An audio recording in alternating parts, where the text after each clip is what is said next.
अगर मैं आप लोगों से पूछूं कि मशीन क्या है, आप लोग क्या जवाब देंगे? AKM, M416 या तो ग्रोजा, राइट? लेकिन अगर मैं बोलूं कि मशीन का मतलब है लेवानडोव्स्की, मशीन का मतलब है अर्लिंग हालांड, और मशीन का मतलब है नया लड़का जो फुटबॉलिंग दुनिया को इधर उधर करके रख दिया, विक्टर गायकोरेश। बहुत गलती नहीं होगा अगर हम लोग ये डेफिनेशन उन लोगों के साथ जोड़ते, राइट? लेकिन आज हम लोग बात करेंगे विक्टर गायकोरेश को लेके, क्योंकि बार्सिलोना के पास अभी ऑप्शंस बहुत कम हैं। Lewandowski almost end of his career पे आ चुका है, जहाँ पे उसका रिप्लेसमेंट लेके हम लोग को अभी सोचना पड़ेगा। और काफ़ी सारे कमेंट्स में देख रहा हूँ, काफ़ी सारे जगह पे मैं ये हलचल देख रहा हूँ कि कौन हो सकता है लेवांडोव्स्की का एक्चुअल रिप्लेसमेंट, राइट? तो बात करेंगे विक्टर गायकोरेश को लेके, जो स्पोर्टिंग CP में अपना फुटबॉल खेल रहा है और बेहतरीन खेल रहा है, राइट? जब अर्लिंग हालैंड आया था मैनचेस्टर सिटी में, तब सब ने इसको यही चीज बोला था कि 1 सीजन तो खेल रहा है, 2 सीजन खेल रहा है, 3 सीजन खेल रहा है डॉर्टमुंड में, क्या कर लेगा वो आके? लेकिन आते ही उसने दिया था एक ट्रेबल, जो मैनचेस्टर सिटी के लिए एक आइसिंग ऑन द केक वाला साइनिंग था, राइट? लेकिन सब बोल रहे हैं कि अर्लिंग हालैंड है, विक्टर गायकोरेश है, वो कुछ उतना कर नहीं पाएगा, अभी पोर्टुगीज लीग में खेल रहा है, अभी कहाँ मिला है उसको वैसे वाले डिफेंडर्स, राइट? लेकिन अगर मैं आपको ये कहूँ कि अर्लिंग हालैंड के पास भी उन्हें फीड करने के लिए वर्ल्ड क्लास प्लेयर्स है, तो ज़्यादा खराब नहीं बोलूँगा मैं, क्योंकि विक्टर गायकोरेश और अर्लिंग हालैंड की सपोर्ट स्ट्रक्चर अगर आप देखेंगे तो एक रेस्ट्रिक्टेड सपोर्ट स्ट्रक्चर लेके विक्टर गायकोरेश जो कर रहा है वो काबिल तारीफ है, राइट? लेकिन अर्लिंग हालैंड के पास वो हर एक टूल है जो उसको सपोर्ट कर रहा है, वो उतने गोल्स मारने के लिए, वो ट्रेबल जीतने के लिए। तब गुंडोगान, तब बर्नार्डो सिल्वा, तब रॉड्री, तब आपके पास फिल फोडेन, ये सारे प्राइम फॉर्म में खेल रहे थे।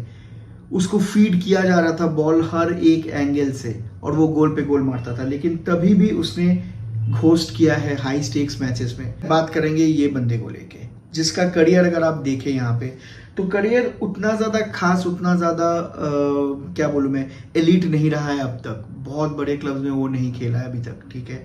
लेकिन जहाँ पर भी खेल रहा है अभी, वहाँ पर वो एक पॉइंट प्रूव कर रहा है।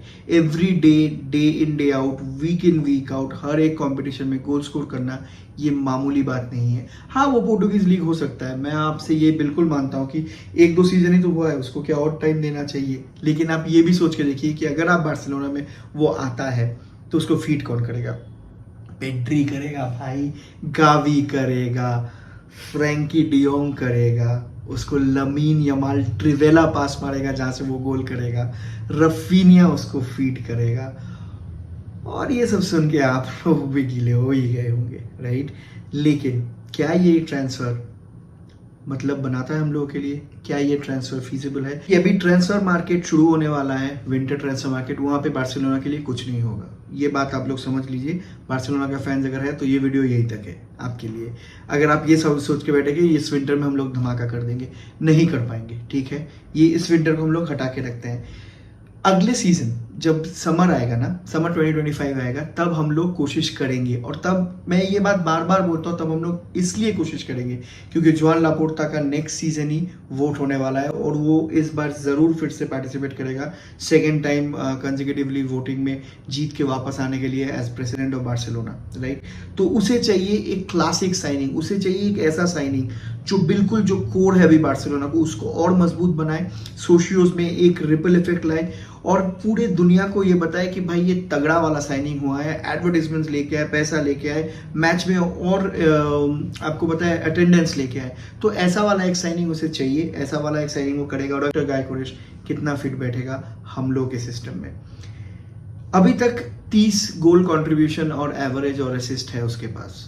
वो प्राइम सुआरेस का याद दिलाता है मुझको, जो बॉल लेके भाग रहा है ओपोनेंट गोल के पास, जो बॉल लेके ये नहीं देखता कि कौन मेरे पास है।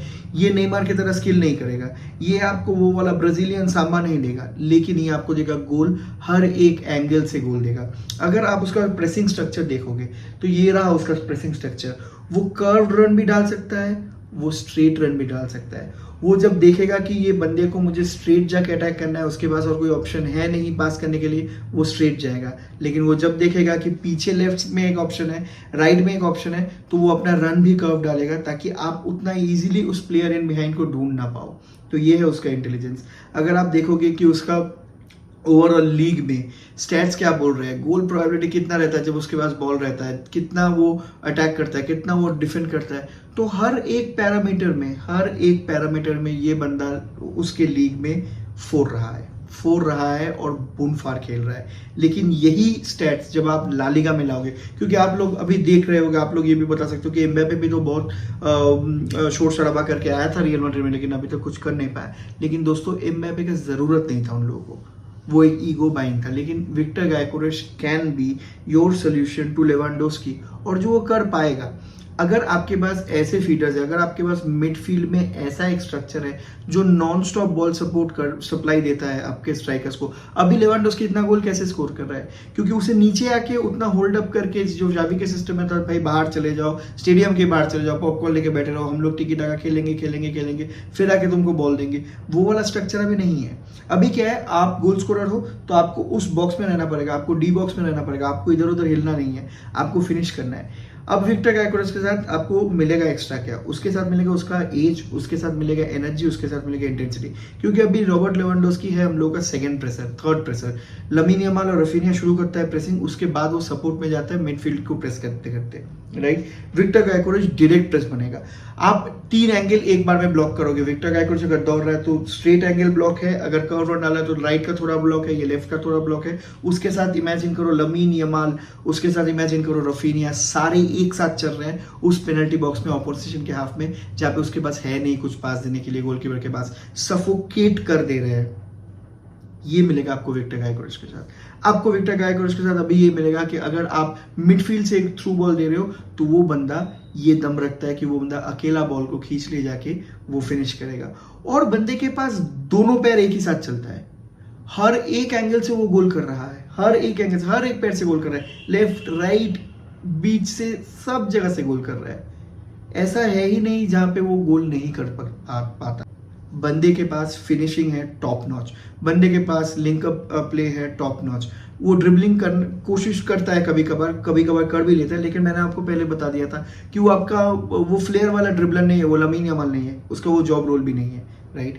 और एक वीकनेस जो है, जो मेरे को मिला, मैंने हर एक गोल इस सीजन उसका देखा, कुछ मैच हाईलाइट्स भी देखा, डिफेंसिवली बंदा पोर है। लेकिन अगर आपको चाहिए होगा, अगर आपको रफाएल लियाओ भी चाहिए, अगर आपको विनीशियस जूनियर भी चाहिए, अगर आपको मेसी भी चाहिए, तो आप उनको ये नहीं बोल सकते कि आपको डिफेंड करना पड़ेगा, राइट।